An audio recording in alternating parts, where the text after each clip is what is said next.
Once my mother passed away and things were very bad that time, that was a turning point for me. Okay, they also won. They won. They took our Subhanallah. mom. Why did you And feel that they won?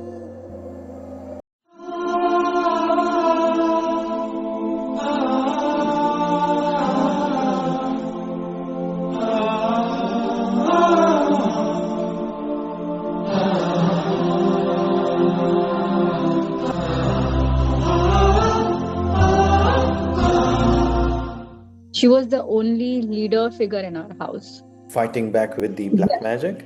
So it's not like we failed, it's like they won. They got what they wanted. So be happy. So in automatically it translated to they're gonna stop and we are fine now. Mm, mm. In our brains, we were like, we are fine now. They took our mom, they won. Now they will stop. But that was not the case. That was a delusion. And I think we started ignoring things. We started thinking uh, everything's fine. We stopped doubting things. The sixth sense went away because we were so overcome with grief. All the aggressions, micro sihr activities, we just stopped considering it, and it just went away because I'm consumed. I was an elder sister, so and still am, obviously. So I was consumed by responsibilities. I had to work on my studies, work on my job, work on raising these kids. It was like I don't have time for Thinking about even, something else, yeah?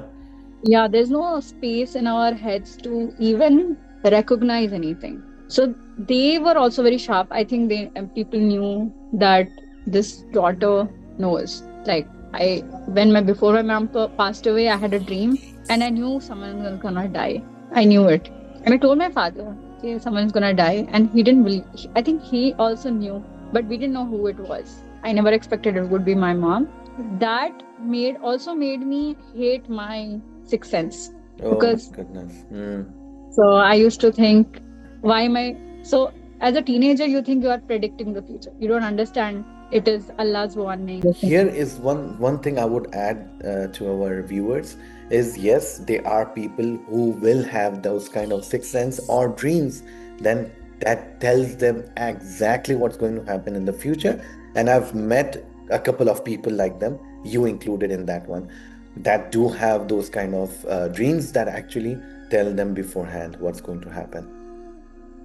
Like a warning, maybe how to protect me. It's not like a, now I understand it. Maybe it's just to prepare you, maybe it is to warn you, but it's not a curse. It's not a curse, but we cannot do anything about it. It's just an Yeah, it's information. It's just an information for you that you prepare your mind for it. so getting at warning is something that has happened. So we are prepared for it in this timeline. We don't know. So it was, now I understand it. Now I understanding that losing our mother, like in general, people can be insensitive and they can say, "Oh, it is supposed to happen. That is the best for you." But that is very hurtful to kids. What was your age when your mother passed? I think 17, Subhanallah. 16 or 17. So I was not a kid, but not an adult. True, true, true.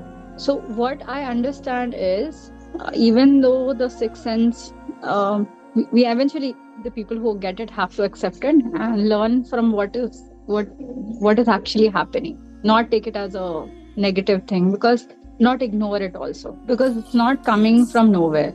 It's not random, and there is one key.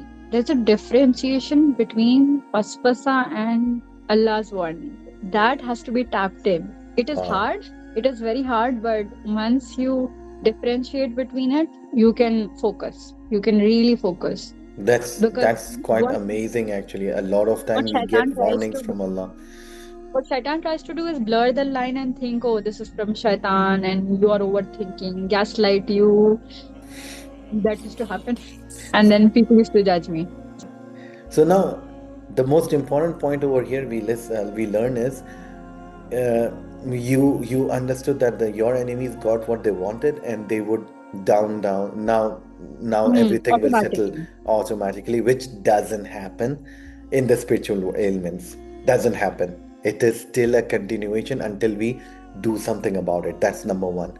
Number two is understanding ourselves is more important, and our environment is very important, what's going on, and not just go with the flow. Because we feeling isolated, uh, judged for it. There's this thing, have you heard of it? Like, oh, it will not happen to you if your taqwa is strong, right?